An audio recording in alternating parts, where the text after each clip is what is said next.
Hey, what's up, peeps? I'm up early over here in Jamaica, but I wanted to recap last night's game. You know, those were very interesting games. The first game, I gotta give it to Kansas City. They came in, they won the game. That's what they're supposed to do. You could tell, like I said, Kansas City was going to be just a little bit still kind of rusty. But I told you it wouldn't matter if they were rusty because they're not a timing team. This is a team that plays kind of like street ball, football with Travis Kelce and Patrick Mahomes. And oops, I guess they did it again because those were the two stars of the game. Travis Kelce, when I said star, only threw for, he called for 117 yards. He called 7 receptions for 117 yards. Patrick Mahomes only threw for 177 yards.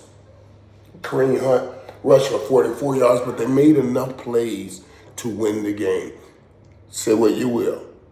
I would have loved to have seen that game with Houston fully healthy, or at least fully viable at the wide receiver position.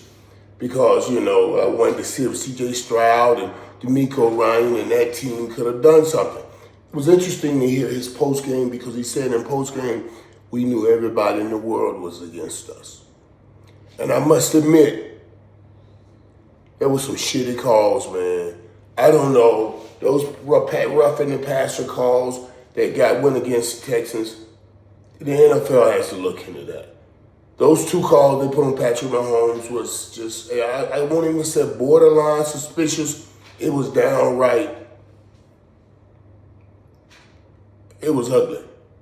I better not say anything because I don't want the NFL coming after me, what it looked like, because I don't want to lose my position or my place, but I'm going to tell you something. That looked funny, and yeah, they got to do something about that. They can't have that. They just can't have it. I found that interesting, though. I thought that Kansas City just had opportunities there that they just couldn't capitalize on. C.J. Stroud threw for 245 yards. Joe Mixon ran for another 88, and Nico Collins 81. Now imagine Diggs and all of those guys in there and what could have happened in that game. But the champs held serve. They did what the champs do, and they came back and they won that game like champs usually do. So I give them credit for all of that. But the game of the day happened in the evening, and it was quite a game. The Washington Commanders move on to the NFC Championship game, 45-31. Let me give you the quick highlights of this and then tell you what I think of this win and what I slept on last night and the revelatory gift I got. 299 yards, Jaden Daniels threw for. Brian Robinson rushed for 77, and De'Ami Brown. Remember that name, De'Ami Brown? He had 98 yards received. Terry McLaurin really won that game the way he played. But De'Ami Brown, I'm going to tell you why that's important. De'Ami Brown was one of the guys drafted in front of Amon-Ra St. Brown for the Detroit Lions. De'Ami Brown is one of the guys that Amon-Ra St. Brown has on his board because he says, every time I play a team that drafted a receiver above me, I'm going to make sure I spanks that team's ass. He didn't spank it. As a matter of fact, De'Ami Brown was the leading receiver for the winning team over Amon-Ra St. Brown, who was the leading receiver for the losing team. But De'Ami Brown beating St. Brown, that's one story. Now, Jaden Daniels winning this game is the whole story when you come back to it, beating Jared Goff. When Jared Goff threw for 313 yards, Jameer Gibbs rushed for 105 yards, and Amon-Ra St. Brown had 137 yards. They had their triplets going, and Washington did not. And Washington still won that game. I told you who he played. He who plays great late wins. It wasn't about Jaden Daniels playing great and winning the game.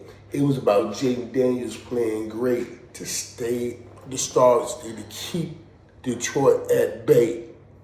Detroit tried to make a run, but they wouldn't relent and he wouldn't give in. That's why he's going to an NFC Championship game. Now let me tell you what I thought about this. At first I was very upset and hurt, but then I thought about it and I said, wait a minute, this could be good. Because now there are two teams out there. There are the Philadelphia Eagles, who's playing today, and the Washington Commanders, who won yesterday.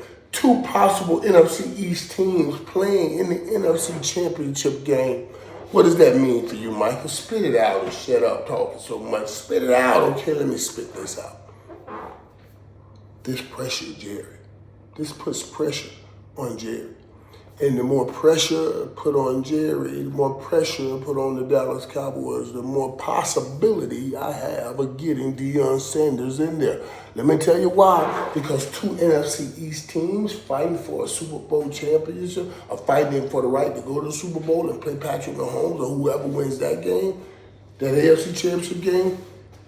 And neither one of those NFC East teams are Dallas Cowboys. Now drastic things must happen to get back in this fight. You can't be third in the NFC East, let alone talk about where you may be in the whole NFC conference. You have to be in that mix. And I think that puts Deion in the front. You can't go get a Kellen Moore or Jason Witten or somebody like that to beat back two teams in your division playing in the NFC Championship game. You're going to need some power, some whoof to do that. And only Deion gives us that. That was something I slept on last night. So now, I'm one of them secret lovers for the Commanders, if you know what I mean.